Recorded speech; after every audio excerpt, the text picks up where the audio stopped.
Helo, Dafydd Jones dwi, a dwi yma allan yn y Swistir ar hyn o bryd yn canu a di cael yng ngofyn i rannu chydig o'n hanes tra dwi yma.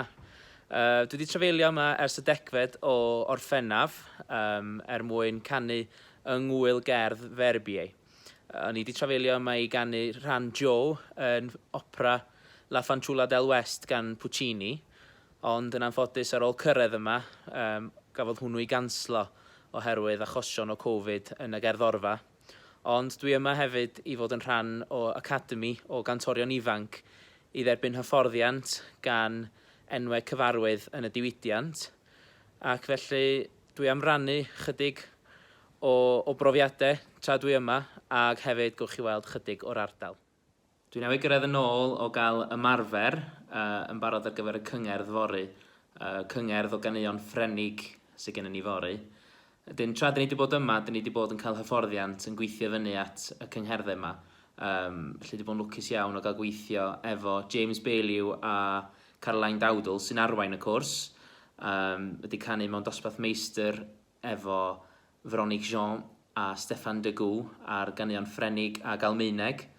Wedi cael profiad o weithio efo Barbara Fritzli ar aria Eidaleg, a dwi'n canu fory i'r baritone Thomas Hampson. Fy ni'n gweithio ar aria gwahanol efo hwnnw. A wedyn hefyd wedi cael y cyfle i weithio efo Ken Noda, sy'n un o'r hyfforddwyr yn y Metropolitan Opera yn Efrog Newydd.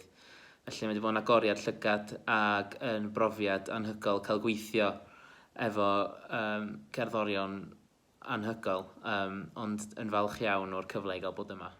Wel, dwi ar y ffordd i gael sesiwn efo Thomas Hampson, ac o'n i'n meddwl sy'n ni'n stopio i ddangos ar olygfa tu ôl i fi, yr Alps, efo eira arnyn nhw.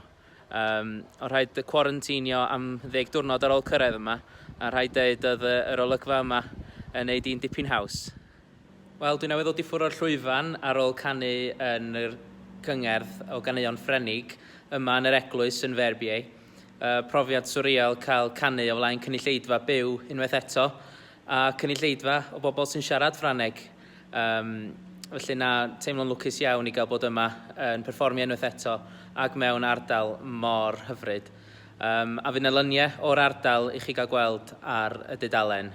Felly, diolch yn fawr i chi am wrando. Hwyl.